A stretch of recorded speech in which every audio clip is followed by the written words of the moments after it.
All right, Kiss Army, welcome to the KissFAQ Podcast. Thank you for giving us your time today and letting us into your head.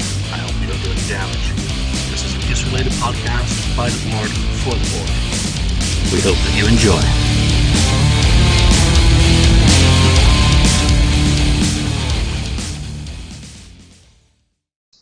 Welcome to episode 173 of the KissFAQ Podcast. I'm your host, Julian Gill, and I am joined today by the gang. We've got Marcus Almighty, Mark. Greetings.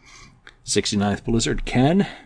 Hello there. And also very mighty St. Louis Kiss, Lonnie. What's up?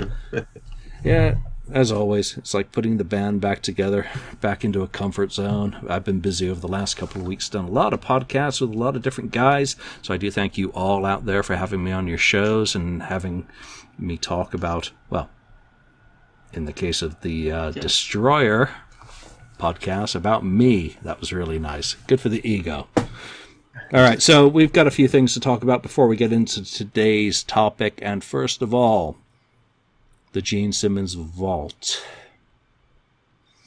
Lonnie, how do we kind of start this little bit off?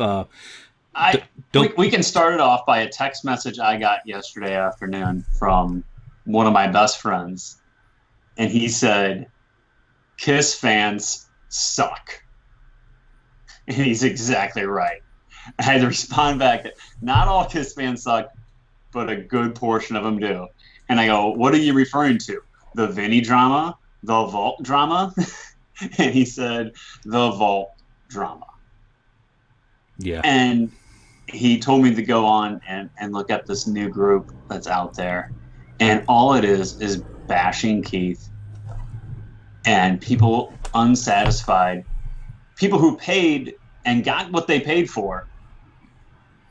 You know, you made a purchase and you entered a contract by making a purchase and you got what you paid for.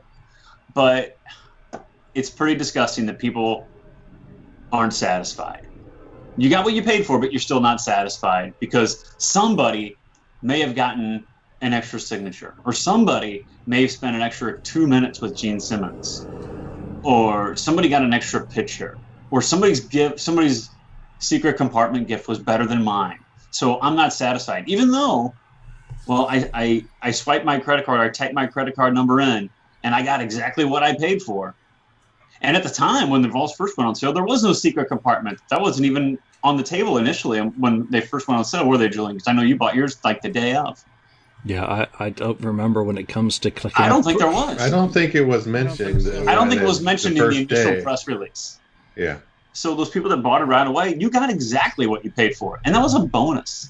And if you get a boot shell like Ken did, or if you get Hello Kitty stuff, you know what? That's called life, and that's the luck of the draw. Sometimes you get a winning lottery ticket. Sometimes you get not a winner. Yeah, if anyone should bet, Lonnie, I want to interrupt you right there. Or if you're like me, I went into my vault experience with Gene Simmons. And I don't think I've told this story online, but I'm going to tell you today because I'm pretty pissed about how Keith Valcourt has been treated. You know, the guy is the global product manager for the Gene Simmons Vault experience. That does not mean he's your friend. That does not mean he's your buddy. That does not mean he's a Kiss fan. Whatever his fandom as a Kiss person is absolutely irrelevant. When I went into my Gene Simmons experience, vault experience, he reached towards the compartment, the secret vault, and said, "Let's see what's in there." And I'm like, "Gene, no. I want to look at that at home on my own." My reasoning for that was I didn't want him to open it and to me be disappointed.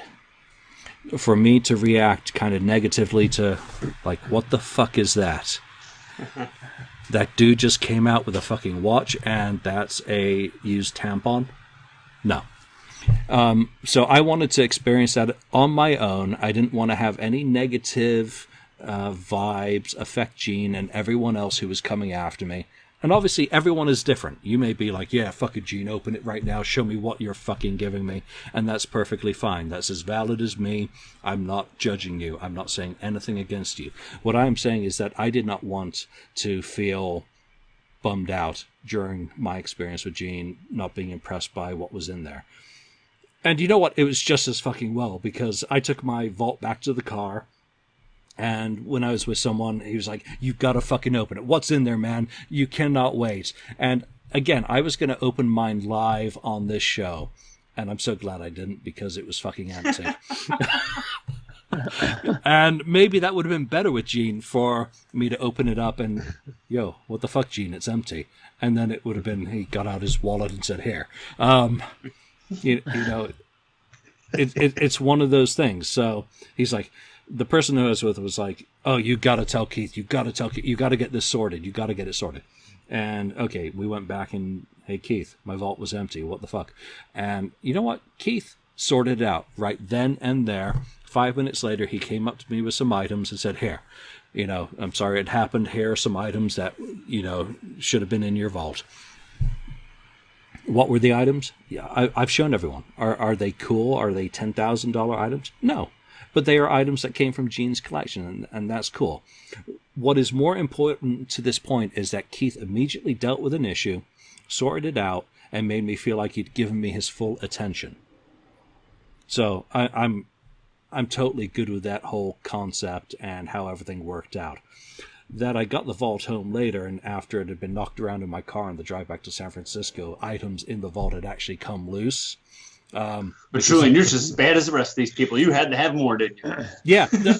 They had actually gone up in the back of the vault, which is why I told Keith and I told other people, check your fucking vault properly. Stick your arm up. Be a gynecologist. You're going straight up. Great analogy.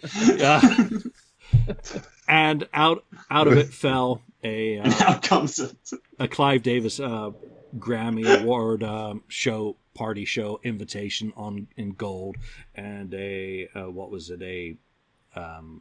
2014 backstage pass, and he'd given me the Almo sheet music and the backstage pass for the Gene Simmons Edmonton show, which I went to. So, there you are. 2 items that I was given because it appeared to be empty, and then 2 items that actually fell out of the back of the vault.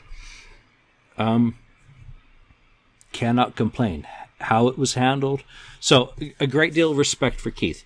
Now, what I do see is people on this message board thinking, well, everyone's now down to a certain amount of time because they figured out that they cannot continue doing the vault experience the way that it had been done. It was always going to be organic. It was always going to develop that some things worked and some things do not work. Think about Gene, what he's got to go through. Lonnie, we were there till 10 o'clock that night, and Joe was the last one to go in, and it started at 10 a.m., and we didn't end until 10 p.m. So Gene's on his feet. Gene's on his feet for 12 hours doing these vault experiences. And just like similar to Atlanta, Julian, where the first people who went in there that day spent a lot of time with Gene, just like the first people who went in to meet Vinny in Atlanta spent a lot of time with Vinny. And I think as the day progressed, Keith kind of nudged him like, hey, we still have 30 more of these things to do, and it's 5 o'clock. We gotta put the hammer down and start going. So, everyone's experience is a little bit different, but you're still getting exactly what you paid for and what you wanted. Yeah, what you are ultimately paying for is the Gene Simmons vault experience. Gene hand delivers a vault to you in person and signs some stuff. And people are complaining about these autographs being down to 2 per person. Well, that's what it always was. I witnessed with my own eyes people walking out, and I just kind of sat there and just kind of watched people come out most of the day because I was just curious more than anything what people were getting written on the top of their vaults. So I always kind of take a peek at what people were getting written on top of their vaults, and they kind of show off their stuff when they walk out of there. So just like sitting outside the door is just like literally the best spot to be. And people would walk out of there with stacks of stuff signed. I mean, literally 10 or 15 albums signed. Oh, that's and the first thing I said when I got in the car that night on my way home and I was talking to my wife, I go, you wouldn't believe this. It's ridiculous. There's no way it's going to continue like this. And that's why it was taken until 10 o'clock at night. And Gene's probably just freaking wiped out by the end of these. And he said, you know what? I'm not going to be the bad guy, but you guys are going to have to limit these autographs because it's insane. He's got to have a bad guy. He was being taken advantage of. We've talked about this before. Gene Simmons is not supposed to be his own bad guy. Gene Simmons has hired people, Rhino, to be his bad guy. Keith Valcourt, as global product manager, is that bad guy. And again, this is not any official word. This is our opinion. And Keith may not agree with it. Gene may not agree with some parts of what we say. We're just interpreting it how we see it from what we've experienced. And Lonnie, Ken, and myself have all been at these experiences. We've also had Scott out there at the New York one under a press credential to report back on what the experience was like. And Nigel, of course, dialed in from Miami to tell us what that one was like. So this is not an attack. This is nothing. This is not, defending anything. This is trying to explain that it's become unrealistic. And you know what? There have been so many KISS events that I've gone to where people have taken advantage of the situation, and you kind of mug Paul Stanley or Tommy or Eric or Gene and get all this shit signed. I've been to these events, 2003, 2004, the meet and greets, where people would come in with fucking wheelbarrows full of shit to get signed. And I'm there with 2 items because maybe I'm a fucking idiot. I'm only thinking about, well, what are the most important things for me to get signed, and what about everyone else? I kind of think about my fellow KISS fans. But there's always going to be some cunt who's got 29 things, and then his buddy, who he got in, who's not even paying, who's got another 29. So think about that, how that's fucked everything up for everyone. If everyone just went in with those 2 items, and the 2 items, and maybe a couple of extra things just in case Gene has time, it would have been perfectly fine. But when you've got 50 people to get through, 50 people who are paying the exact same fucking amount as you, who are do the exact same fucking thing as you with Gene's time, then you can understand why they put the law, It's sad. And then to bitch about it and to start disrespecting Keith and saying, well, email Rhino and say what a cunt he is and get him fired. Are you fucking kidding me? How about I email your job and tell them how much you suck and how much you should be relieved of your responsibilities? I mean, that's as low as it can be, to email someone's workplace and request that someone be terminated and be relieved of his duties. What kind of person are you? That is the most disgusting act there is, in my opinion. Yeah, and that guy's, you know what? Keith has a family that's depending on him, and you're emailing someone wanting him fired because someone got an extra autograph or someone spent a couple more minutes with Gene than I did, even though I got exactly what I paid for. Yeah, so take a minute and think about the latest episode of Podcast and Ken's interaction with Gene and how he was taken care of by Rhino. Do you think that he should not have had any of that because you paid the exact same amount as him? Do you think that Ken was treated in a different manner to you and that everything is wrong? To which I'd say, fuck you. Ken was treated exactly how you would expect someone like Ken to be treated, that Gene was a compassionate, empathetic human being who fucking took care of someone who meant a lot to him. And someone who cared about the band. We all go in. We roll the fucking bones. We don't know where they're going to land. Mm-hmm. Can you not just enjoy what you've had? And yeah, there are some people from the Frankfurt experience who are fucking pissed that that getting canceled at the last moment. I get that. You've paid for travel. You've paid to go there. You've been ready for it. And at the very last minute, it was canceled. That sucks. You don't know all the details. Neither do I. But shit happens. Adjust, adapt, move on. Don't be fucking bitching about it. Ask for a goddamn refund if you're so fucking miserable about it. I'm sure that there are more than enough people who will actually look at the reschedule date and say, oh, fuck it, I'm going to do it. Fucking, if you're so miserable, don't fucking do it. It's a special thing, and it may just not be for you. I'm sure you can pay $550 for the action figure if you really want one on eBay. You might find someone willing to sell you disc 1 or, sell you their sleeping bag. Some cunt who doesn't appreciate what they got. It's Can we move on? Because this is like really fucking... Yeah. It's so depressing that it's different. Yeah, I understand some of the criticism. Nothing is perfect, but everything is what you make it. Can you enjoy what you have, what you receive? Here. Do you want a refund because Preta Chris only stayed for 5 minutes? My high school algebra teacher told me something that stuck with me to this day. Life is attitude. If you have a good attitude about it, it's going to be totally different. But if you walk around and you're going to piss and you're going to bitch and you're going to moan about everything, well, then life's going to suck. Life is attitude. Have a good attitude about it. And you know what? You're going to be a whole lot happier. Yeah. And you might be dead tomorrow, so you might as well enjoy today. Yeah. How about that? Don't worry about anyone else. Worry about you. All right. So let's move on to some other news. KISS Indie Expo. I got the first proof copy of... Fuck. It's beautiful. The Nice. Monster. Very nice. I've managed to cut down the amount of pages a little bit, so hopefully the pricing is going to be a little bit better. So I think I'm going to have about 50 copies in Indie. I am also going to have copies of Alan's absolutely fucking sick reprint of Kiss Takes Tokyo 1977. Alan, thank you so much for letting me have some copies to sell in Indie.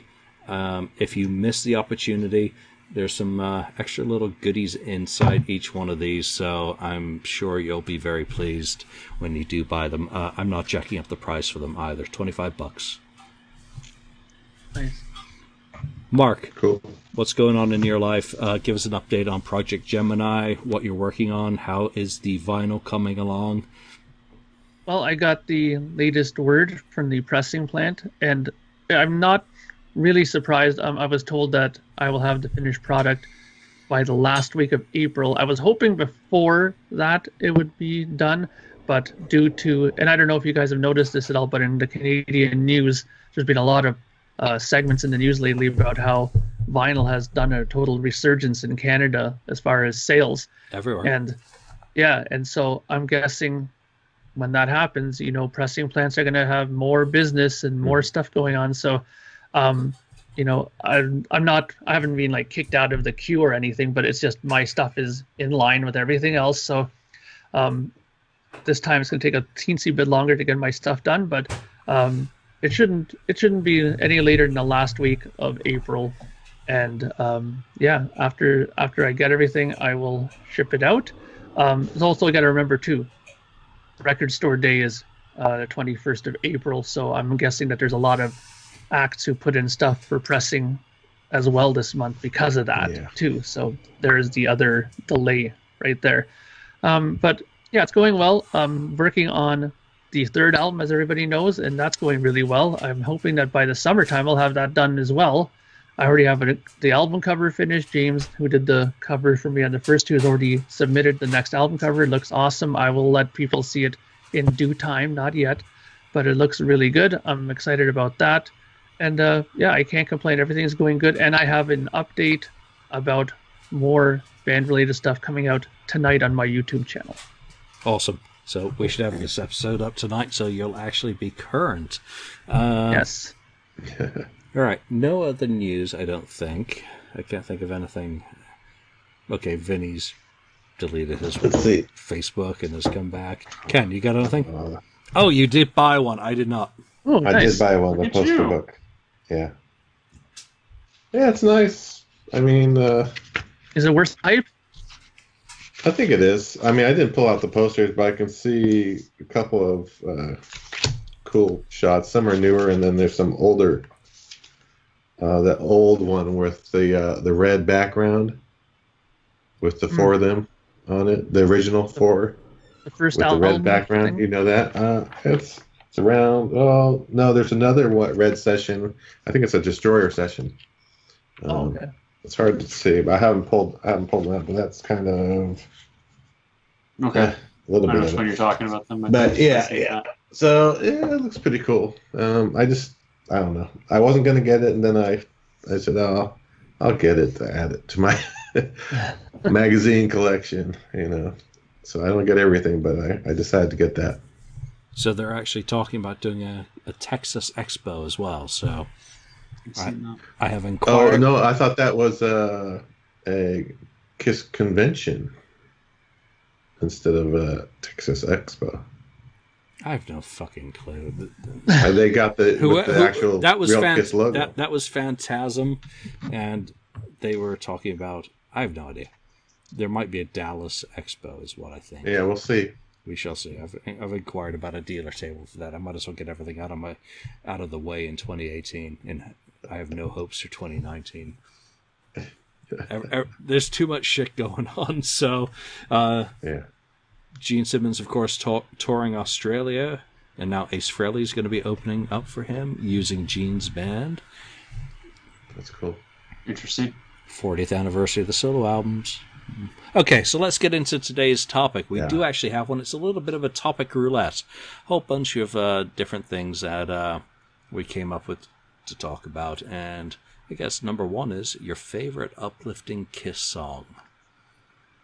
Ken. Yeah. Well, for me, yeah, it's easy for me, and it's going to be I. I Believe in Me. So from The Elder, I've always liked the song, and just the theme of it is, again, one of those songs where you believe in yourself, don't need to get wasted. Don't need to get wasted. I don't. I wasn't a person that really got wasted. I maybe drank a little too much sometimes, a couple times here and there. But that was it. That was the extent of it. And I was pretty much followed that tune of the song. So that's the one that is my favorite uplifting KISS song. I'm gonna have to think about that. Uplifting KISS songs. I'm gonna have to go with 1,000,000 to 1. Positive, happy. It's uplifting in that it makes me feel good whenever I hear it. Okay. Even though it's about loss, it's about relationships and all that shit. It's just one of those songs that makes me feel good. So, Lonnie. It's good.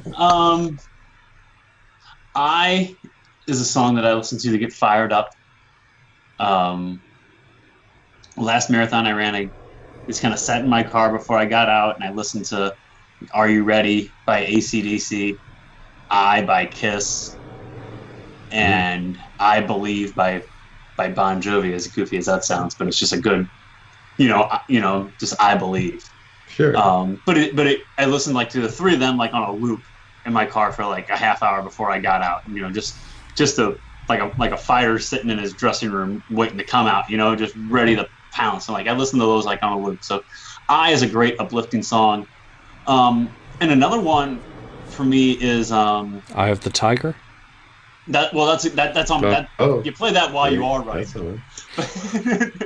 When you hit about mile 20, you hit that and carry it through. But Right Here, Right Now is a good one too that I always listen to in the first couple miles when I'm running. Is a good one to get fired up to kind of gets my synapses firing, if you will, just fires me up. So those are my two favorite uplifting KISS songs that really kind of get me going. Living in America. Okay, that's the end of the Rocky song. More Rocky stuff.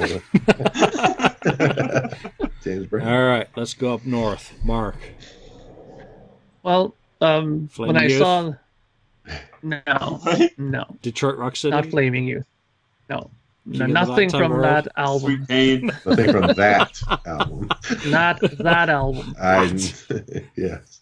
But I mean, when I saw the question in the on the board when we were going to discuss it, I right away knew what song I was going to pick because it's the same song that I mentioned several times. That is probably my favorite uplifting song, and that's Turn on the Night. I've always loved that song. I've always had that one as my uplifting song. That was a great memory for me when I went to California that time with the convertible car that I got rented. I'd never forget that coming on the satellite radio, and I was like, wow, it was meant to be. Hearing that coming through the stereo in California with the top down, it was like, wow, it was meant for that situation. So but I've always associated that as a very uplifting song. It's very upbeat. You know, it has that kind of, you know, happy synthesizer part to it as well and stuff. And it's a good song. I invite any KISS fan to listen to that and not catch themselves tapping their feet along to it at least a quarter way through it. So I think it's a great song, and it's always going to be my pick as favorite uplifting KISS song. All right. So no one picked I Finally Found My Way to You. No. Let's see if this can happen. Or Nothing Can Keep Me From You. No one said that.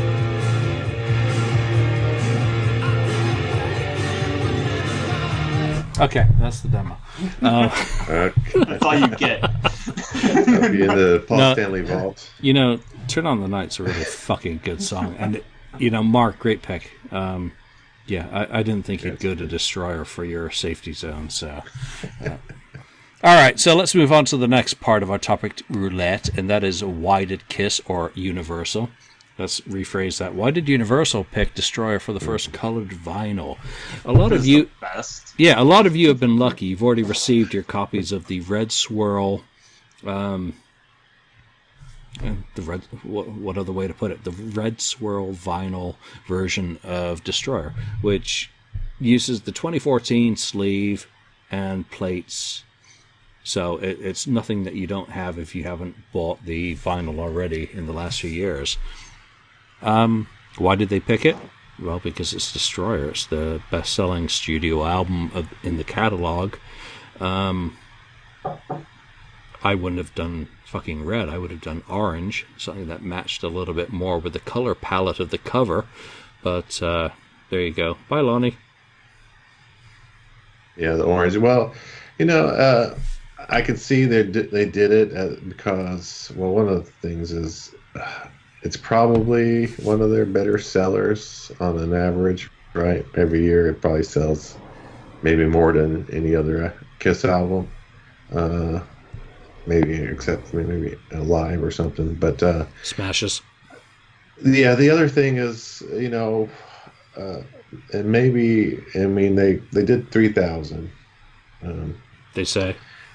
They say they did printed or pressed 3,000, but I thought this might be a precursor to later. I'm hoping it's a precursor to later in the year when the 40th anniversary comes of the solo albums, and maybe they'll do the solo albums on the same type. Maybe a swirl, a green, black swirl, and well, the Gene might be the same as the Destroyer at that point, but in the purple and the green, right? So I don't know. I thought maybe it's a test to feel out the market and see how it sells, the colored vinyl sells versus their, you know, the standard black vinyl. And therein lies my problem, that they're testing the market with exactly the wrong release, marketed towards the wrong people.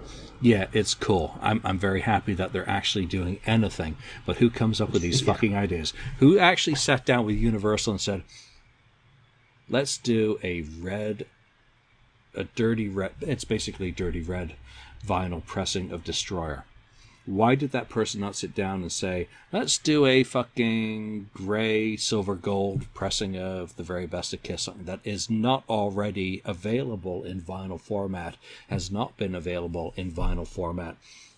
Sure. You know, test the market. There is no fucking market. You go back and look at SoundScan figures for KISS over the last 20 years. There is no fucking market. What the fuck do you think you're proving that you can sell 3,000 copies of that? Go all in, all out, and do that double fucking vinyl set for the very best of KISS. Even you want to do it cheap, do a highly compressed single disc of the Millennium, the two albums that have gone gold most recently. And prove that there's enough collector interest. There's no casual fan going out and buying this shit. You're fucking kidding yourself.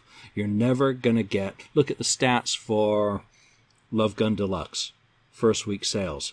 Look at your first week sales of Destroyer Resurrected. Fucking get over it. You're not that smart. Neither am I.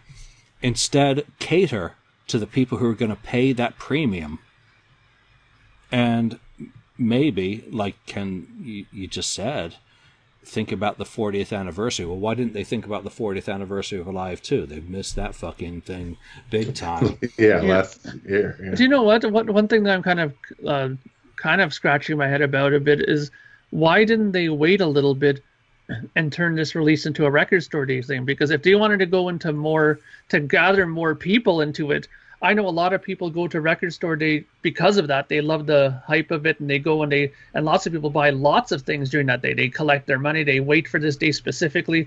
And if you want to get people that are not only KISS fans, that's your best time to get them, because they're going to be in the record store going through everything and seeing what's in for record store day. And somebody might just go, hey, I remember this album back when I was in high school. That's cool. I'm just going to buy it, because it's record store day. Mm-hmm. If you're going to try to snag people who are not just diehard fans, do it on record store day. That's when a lot of people take a chance and buy stuff that they just wouldn't normally buy. Hello? Yeah. Instead, they made you sign up for this stupid fucking mailing list that gives you your phone. Did anyone read the fine print of how they're going to use your fucking phone number? I'm glad I've got a fake one that I could use, because all the bullshit that they immediately started texting me, Jimi Hendrix, Band of Gypsies. I'm sorry, I'm not buying any modern pressing of that, thank you very much. What else was there? Oh, there was other ones on mine too. And then after I finally saw that they were going to ship, or they got the shipping information, I typed in the stop. Which stops. As soon as I ordered, I typed stop. Yeah. I mean, they were texting me Pet Sounds by the Beach Boys. Well, I already fucking own that, so what do I need? They did that to me, too. Yeah, so I understand that they're trying to broaden their kind of advertising for all this other shit and sell your details onto everyone and their dog, as every business seems to think that they can do these days. But I don't think that's the right market, the right way to market KISS. I think there really needs to be an exclusive outlet for KISS vinyl that has hardcore people that are maybe willing to pay, well, let's say $20 a year membership to be a part of a club. And when you pay your membership, you get maybe some freebies thrown out to you, whether it's art, whether it's articles or interviews, or maybe podcasts with the people involved in the albums. And then you get these deals instead of signing up for your phone, putting your phone number. Yeah. I mean, come on, your fucking phone number. Just to pre-order. So, the last I read online was that they were like down to 100 copies of this. Bullshit. They'll be in KISS. They'll be on KISS Online. Oh wait, they were on KISS Online the week after, being sold with T-shirts, and a lot of people were pissed that happened. 50 of them supposedly on KISS Online. Yeah, so very, very cool that it's the first one. I mean, it makes sense, but I gotta say that I got mine, and the top of it was damaged, slightly, but enough that it was damaged. So I took a picture of it, and I sent it to that text number on my phone, and I just said, "Mine arrived damaged." And my wife's like, "Well, can you email? How do you get a hold of these people to let them know that your product arrived damaged?" Like, I don't know. This is like the only way I know how to even do it, because this is how I ordered it. So I'm like, she's like, "Well, what's going to happen?" I go, "I don't know." I said, "We'll see what happens." And they replied back the next morning and says, "We're so sorry this happened. Reply yes, and we'll ship you out a new copy, and we'll give you a label to ship back the damaged one." I'm like, I can't argue with that. That's pretty good. Yeah, that's perfect. They could have said, "You know what? Those are the breaks, dude." They could have said, Lonnie. Yeah. Right? Is this asshole again in St. Louis? No, dude. No. The answer is no. So sorry. Anyway. You order fried rice or? Yeah. Who is this? You've got the wrong number, buddy. So I was very pleased that there was nothing to it. So it was really good. All right. And of course, mine arrived. Well, I look forward to my copies arriving, because I see people in Europe posting pictures of theirs, and I'm like, "Well, you don't have yours." Like, how'd they get so fast? Where the fuck's mine? and I'm sure it's no surprise that I did not order one. So. Mark, I bought one for you. because I knew you had to have it in your collection and you weren't going to buy it for yourself. So I just took one for the team. You will be getting a copy whether you like it or not. You could say return to sender, scroll it in Vinnie Vincent type characters, but you will have one. All right, let's move on to the next question in our topic roulette. What's the most overrated and underrated KISS album of the 1980s? Oh, shit, I don't get to see Revenge. It's going to be interesting. Right. All right, Lonnie. Overrated. Overrated sales-wise is Animalize, because it sold very well. But I think that as far as an album goes, it's one of the weaker ones of the 80s. So I'm going to say Animalize is overrated, looking at it from a sales perspective. And like Platinum Awards, I say Analyze is very overrated for what it is. And underrated is Asylum to me. I think Asylum gets a bad rap, and no matter how many times we say it, that you can't judge it by its cover. And I think people look at Asylum's cover and go, "Oh, it's just 80s rock garbage." But if you listen to Asylum, it's fantastic. Talk about uplifting songs, King of the Mountain. Talk about a song that'll get you going. You know what I mean? So, and I don't know. You could say, well, it's a cop out saying, well, Animalize is overrated. Who says Animalize is great? But if you look at sales numbers, Animalize had a lot of sales. Mm-hmm. I don't know what else would be, and that's just my perspective. I don't know what else I would call an overrated KISS album of the 80s. Because I'm not going to sit here and say look it up or anything like that. So I'm going to say Analyze is overrated because it sold more than some of the better albums of the 80s, in my opinion. Yeah, nearly double platinum, in fact. So there you go. I mean, MTV. Logs and fireplaces don't make for artistic. Never gets old. Yeah. All right, Mark. What about you? Overrated, underrated? Well, it's funny because I can't argue with Lonnie's, theory and assessment of what's going on. But when I thought about this question, I thought about it from the perspective of amongst KISS fans, and when I hear people talking about online and stuff like that. And frankly, to me, I think Lick It Up is a little overrated. I mean, I think it's a good record, but I think in comparison to how much people talk about it, I mean, I honestly think that it's not as good as people make it sound. I mean, I think Asylum destroys it personally, but I think in comparison to it, hey, like I why said, are you on the show? It has nothing to do with sales or nothing like that. I'm just saying that compared to how much I hear people talking about it, it's a good record. Yes, it is, but it's not. But it's not. To me, it's not as good as people make it sound like. They make it sound like the second coming or something, and it really isn't. It's not that good, people. Listen, it's not to Destroyer. Not Destroyer. Yeah. But it's not Asylum. That's what I'm trying to get at, because that is the underrated album of the 80s. That album should have been all over the place on every top 20 list. It should have been the one that we're talking about that went double and triple platinum, not Animalize. I mean, come on. Absolutely, that record is horrendous compared to Asylum, and I think we can at least agree on that. But like I said, I'm speaking purely from over the years, seeing on these boards and message boards, people talking about records. I think that that's the one that I keep hearing about, that people really overrate, in my opinion, that probably isn't as good as people think it is. Okay, so we have the underrated, right? Yeah, I said Asylum. Okay. Ken, voice of reason. Talk us back from the edge, please. We need you. I may not like what I'm going to say, but I'm going to start.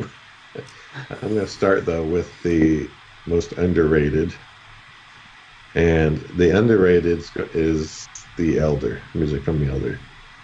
Even though people are liking it more these days, I think it's way underrated. It's definitely at the time it initially came out, and people were obviously thrown for a loop because of the music that they were doing on that. But I always liked it, even from the my first listen. I thought, what is going on here? But I liked I still liked what I was hearing. The more I listened to it, the more I liked it. So that one I think got a kind of a bad rap, and it's better than what people have said about it. I think. Now, for overrated, my overrated pick is going to be Asylum. Oh, come on. Well, it's. I'm not saying it's a bad. I enjoyed the album. I like the album, but I think there's a lot of. I guess it is, but you obviously like it, Mark. I think it's your favorite. I think Julian's favorite. And I know there's other ones out there, people, KISS fans that really like it, but I don't know what it is. I just don't like it as much as, say, Lick It Up, which Mark thought is overrated on his side. But I totally, disagree with that one. But it's just the way it is. I still think it's a good album. It's tons better than Animalize. It's better than Hot in the Shade. It's better than Crazy Nights, all that stuff. No doubt. So it's not a horrible album for me. I think it's just a little bit too overrated, in my opinion. You're supposed to be the voice of reason. He is. He still is. I mean, Trying. When you talk with Mark and me, who became fans later on. I mean, Ken, you became a fan in 77, 78, so sure. You've got a whole you had that progression of you lived through Unmasked, you lived through The Elder, Creatures, Lick It Up, where my entry point is Asylum. So it's always going to be an important album to me that I never say anything bad against, because that made me a fan of the band. So someone who became a fan with Destroyer or KISS or Hotter Than Hell has a completely different trajectory than me that I can never have. So, two fucks I could not give whether you like it or not, because you have your own relationship with that album in your history, and I do with mine. So I'm not offended by that. When I think of overrated and underrated in the 80s, it's tough because I became a fan in the 80s. But I liked your pick for underrated. I think The Elder musically is a great one. But I'm going to go one step further, and I'm going to say that Unmasked is highly underrated when you think of the songs that Ace Frehley was bringing to the band, when you think of the stuff that Paul Stanley was doing. Tomorrow. I mean, Easy As It Seems, What Makes the World Go Round, them picking Is That You? Now, take out of the equation the production. And there are definitely failings there. Look at the material, that it is straddling hard rock into AOR as it was at the time. And I say, give it a second chance. Put it on repeat a few times and actually get into it. Because I know the first time I ever listened to Unmasked, Is That You? Just blew my mind. And I didn't know anything from anything at that point. That I didn't know that it wasn't a KISS song. I didn't know that they didn't write it. I thought it was incredibly well performed. I know at this point that I still hate Shandy. I never liked it. But Tomorrow is a good song, and there's a lot of good stuff on there. So I say give it a chance as an underrated KISS gem of the 1980s that could maybe be played with in terms of a remix, remaster. You sound more like the voice of reason today. I'm sorry. It's beer number 6 talking. Overrated is definitely Animalize for me, because I know it sold 1.82 million, and there's just so much shit on the album. Paul's stuff is really good, except for Thrills in the Night, which I find absolutely crap. It's just I like it. Turgid. It goes on and on and on. He's not the voice of reason anymore. But the rest of it, Under the Gun, fantastic KISS, mid-80s rockers. Heaven's on Fire, fantastic. I've Had Enough, fantastic. And then you have Gene's stuff. Gene's stuff is not half as bad as people make it sound. The But last couple songs. in terms of being the best-selling album, Burn. how can you have a song like "Burn Bitch Burn" be up there as nearly a 2 million, a double platinum album? "Burn Bitch Burn" double platinum? Are you fucking kidding me? "Lonely as the Hunter" double platinum? Are you fucking kidding me? No, Well, it's all based on Heaven's on Fire. That's what made it, right? one Murder song. in High Heels. One song Yeah. took that fucking Well. album. "While the City Yeah. Sleeps" is really cool. I think Animalize, part of his being a successful album is due to the momentum MTV. that Kiss gained from Creatures through Lick It Up. Yeah, it was the And beneficiary. MTV. It was the beneficiary of MTV and Vinnie fucking Vincent. In my not so humble opinion. Vinny was gone. It certainly wasn't. It wasn't built on the success of Mark St. John, who, by the way, today No. is the Oh. anniversary Yeah, of his that's true. passing. Oh, yeah, that's And right. I'm Yeah, glad we get the that's true. opportunity to mention Mark. You're part of the Kiss Army. You're part of Kisstry. However brief his tenure was. But We're sitting here bad enough in ammo. yeah,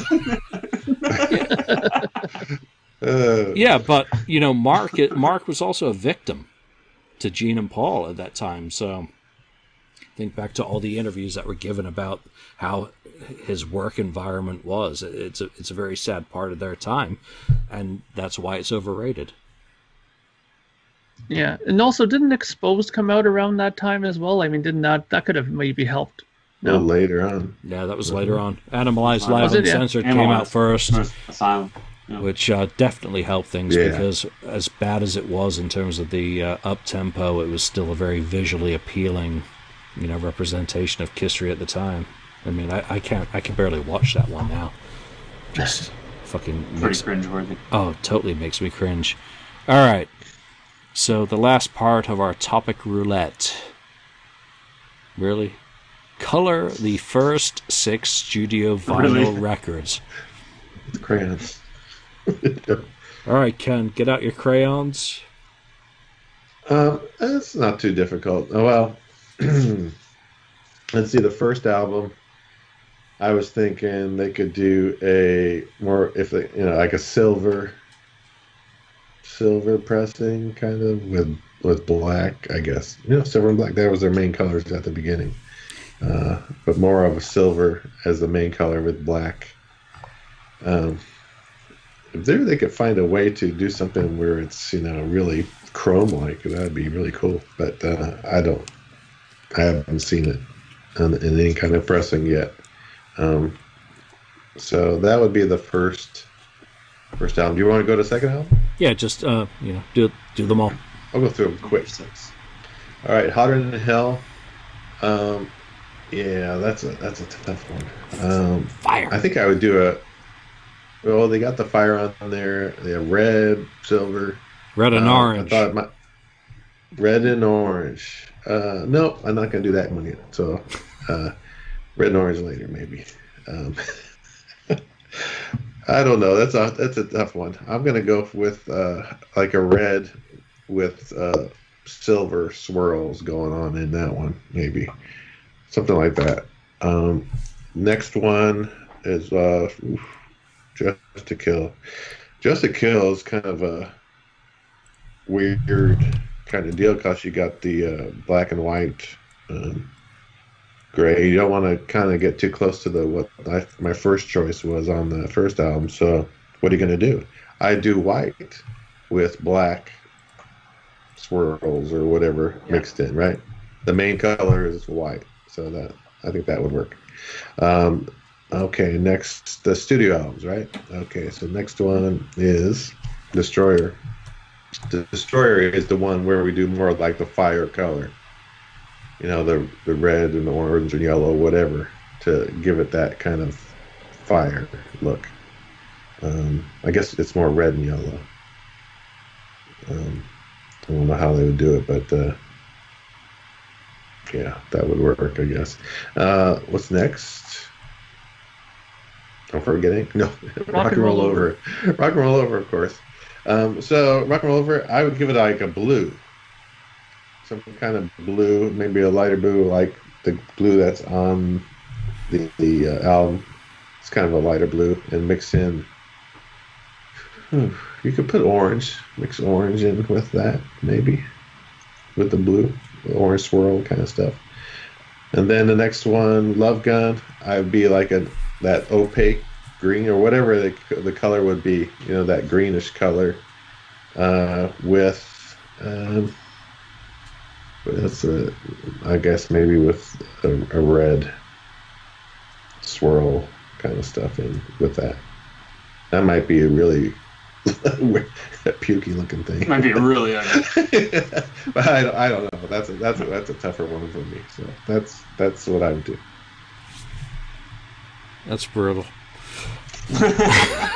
Would you buy any of those? No. Not unless they came in a box like the Japanese originals box set. Mark, how would you color these first 6 studio albums? Well, I mean, I thought about this, and for example, the first record I always thought, because I've never seen Kiss do something like this unless I'm incorrect, which I could very well be, but I've never seen a totally clear vinyl record yet from Kiss. So I'm thinking maybe do that for the first record, clean slate, beginning clear, right? And then I was thinking that for Hotter Than Hell, I've always liked the idea of the yellow, because the yellow color always seems to be the thing that stands out in Hotter Than Hell as from the artwork. So I thought maybe a yellow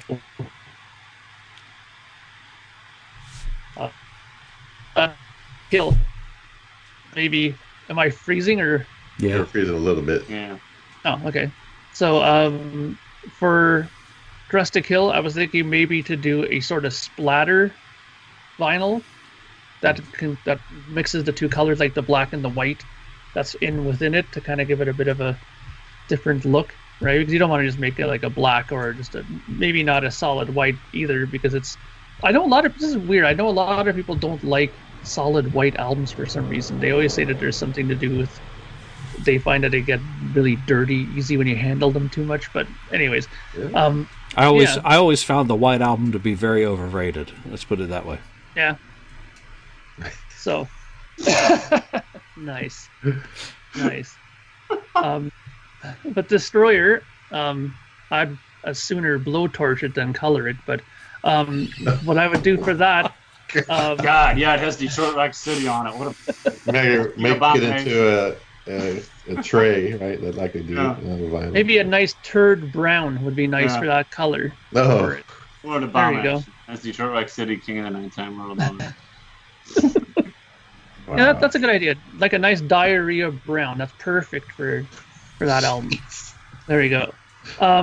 Then we'll move over to the best record, which is Rock and Roll Over.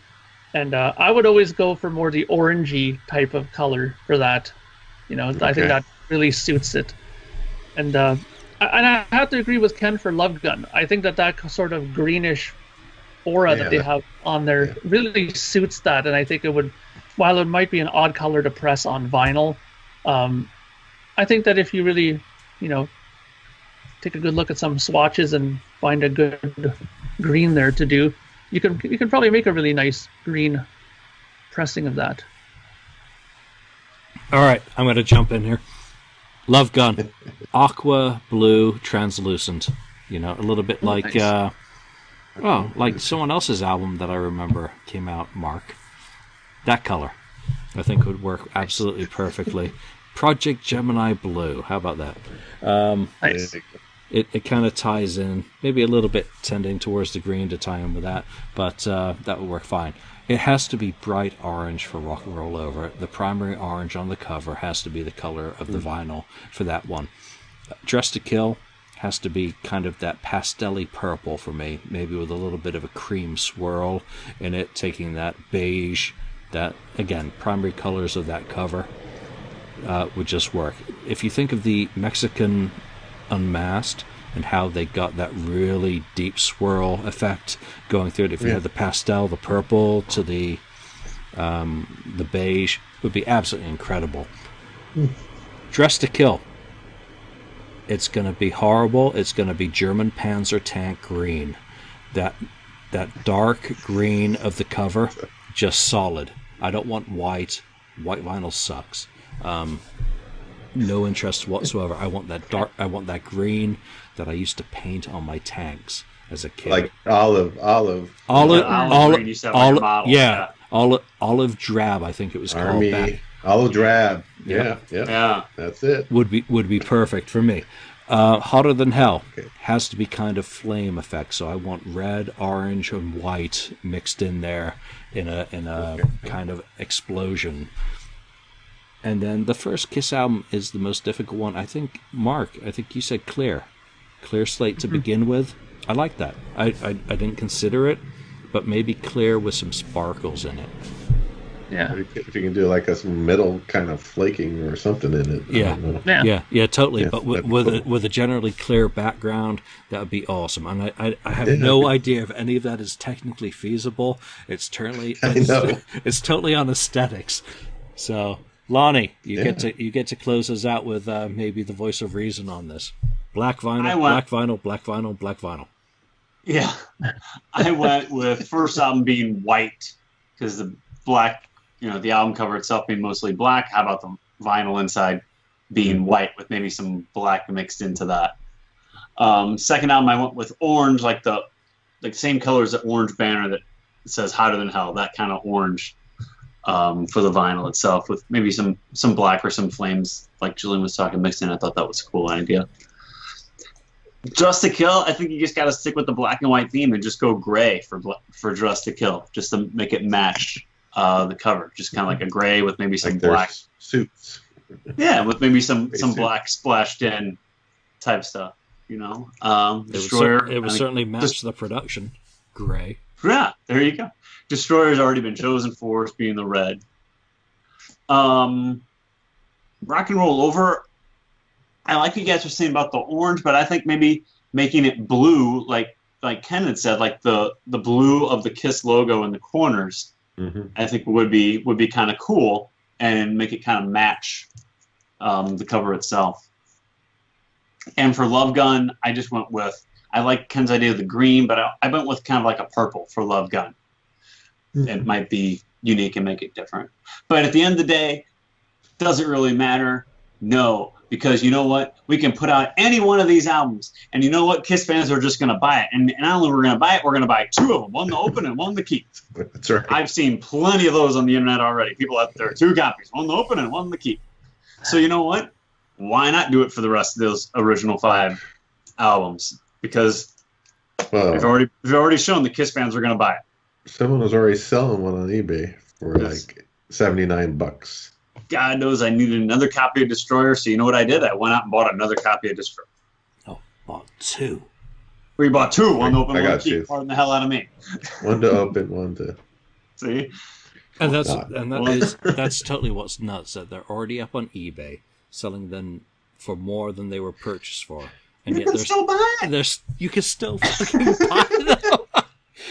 We really need psychological help in the KISS Army. I mean, we are really fucked. We're our own worst enemies. We buy 2. Who's buying them on eBay when you can still buy them for $30? We buy 3 of them. One to open, one to keep, and one in case one's dinged. Yeah, I mean... God. Because we all need more copies of these albums. Yeah. We're all the kings of buying music we already own. So... All right, so that's a little bit of topic roulette, a whole bunch of shit. I mean, do I even dare going on the FAQ and see what people are talking about? No, I'm not going there. I haven't had that much beer yet. No. So no, you're not pissed off. You're not pissed off like you were in the beginning of the show. Better not come see what people are talking about. At the beginning of the show, yeah, I was annoyed, mildly, that. That we can take something that's supposed to be good and really turn it around and fuck it up. I mean, KISS fans, we are our own worst enemies, whether it's our expectations, whether it's our hopes, whether it's, our opinions, thinking that they're more important than reality. Rock the fuck on. I'll be dead tomorrow. It's Very not guaranteed. positive message there. It's not guaranteed. Yeah, and you won't have enjoyed your experience. You will have fucking denigrated it by being so pissed off that someone got that extra third autograph rather than whatever. Well, yeah, two of my autographs you couldn't even see. Yeah. It was the same color as the background. It was like, oh boy. If anybody should have been pissed and posting rants online, it should have been Ken. But Ken took the high road and didn't. And every time he talked about, we'd ask him at the beginning of the show, hey, Ken, where's your vault? And he would calmly explain, well, this is where we're at. If anybody should have been posting rants and like trying to go after people online, it should have been Ken with how long he waited after he paid his money for his vault. But he didn't. Yeah, you know what? Ken's a classy guy, and he didn't. He understands it. He understands that. You know what? Things happen. He knew he'd get it eventually. Yeah, and the funny thing is too that even through all that, when we were doing that one podcast, me and Ken together, and it actually got delivered to his door, I actually filmed the reaction that he had when he got it, and the joy on his face was unbelievable when it finally came. So. Even through all that, you would have thought that he probably would have been maybe a little bit still kind of cynical about the whole thing, having waited that long. But no, he was elated. I had the visual proof of it. So there you go. Yeah, and I didn't say stop the show. I'm going to open it now and look at inside. He said, okay, let's continue, and we finished the show, and then I opened it up after the show. But this is another thing. Keith was very helpful. On that one Gene Simmons vault site, and when I expressed kind of my frustrations on there, he did say, hey, email him, and then also to CC him on all my correspondence with Rhino, with the customer support there. So he was very helpful. He got on there, he got involved, and I believe he did help get my vault to me a little bit quicker, even though it was already a month or so late. But I believe he helped, and he was trying his hardest. He's a busy guy. He was traveling the whole time. He was communicating with me. I could have. Did I go out and say, hey, I didn't get it as when I was supposed to. I want it's going to be your job, and I didn't. There's no reason for that. Just try to figure out what the problem is and try to resolve it. Try to do it calmly. Try to not ruffle feathers either. Because if I'm going to do that way, they're going to say, well, screw you. Yeah. We'll just send it whenever we want to, and then maybe you won't even get a special compartment gift or who knows what. But I was very lucky I got what I got, and I think I deserved it. I don't know if I deserved it or not, but I thought that's something I was hoping for, something like that. Being a big Gene Simmons fan from the beginning.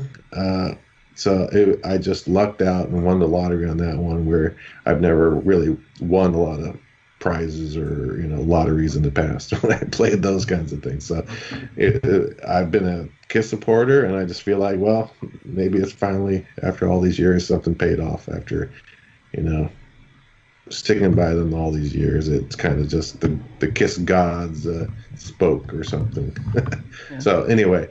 That's all I'd say. I just think Keith has been an upstanding guy, and he's been helpful. Even the customer service people were very helpful, and I don't have anything bad to say about him. I finally got it, and that's why I paid for it. I'm satisfied. The funny thing too is that, considering that he's traveling with Gene everywhere and doing as much traveling as he's doing, the fact that he's willing to also do that on top of all that, that's really going out of his way, I think, because he doesn't really need to, I don't think, go that extra mile for that stuff. Yeah. He can already say, well, I have my hands full working with Gene and organizing these get-togethers and these signings. I don't have time for it, but I don't think he's ever said that once to anybody, so hats off to him for that. Exactly. Yeah, and here you go. This is a case study in no good deed goes unpunished. He went above and beyond trying to help people out, and it got to the point where he was really being taken advantage of and kind of inundated by it. And it had to get to the point where he had to say, just contact customer support at. He can't be Right. juggling all of that with his day-to-day duties, He with can't do making it all. sure that all of these events. He tried to make everyone happy, and instead ended up making, maybe not enough people happy and himself unhappy, which is, a terrible shame in terms of what was trying to be accomplished with these, in making everyone who purchased a $2,000 vault feel special and spectacular. There's always going to be people who are not going to be happy no matter what. They think that $2,000 gives them some total fucking, Is that Uber experience that, everyone has a different expectation for what $2,000 means. is that so typical of the age we live in, though, that everyone has to feel special? Well, someone got something a little bit better than me. Everybody has to be special. Everyone's not special. I mean, here's your slice of fucking sick. pizza. Take it. God. Lay your $5 down on the table. Take your slice. Go fucking eat it. Everyone's not special. Yeah, you're not fucking special. You're doing the same thing as everyone else. We're all getting the same thing of looking in our vault compartment and seeing if it's something cool or maybe something not so cool. And that's just fucking life. Deal with it. Move on. They're doing a good job. Maybe we'll hear some other stories out of people, but, instead you've run someone off who was sharing a lot of inside photos, stories, and whatnot. Now that's gone. So I hope you're fucking happy. All right. So that's our show for this week. Topic roulette and a little bit of, again, it's our perspective on things. Your perspective is different. That's perfectly fine. This is ours. And you may have seen that Lonnie and Ken and I kind of are on the similar plane. And that's just how it is. Take it or leave it. So chime in with yours. You know where to find us. Facebook, KissFAQ. Come over to the cesspit. And we'll see you next time. Thanks for listening.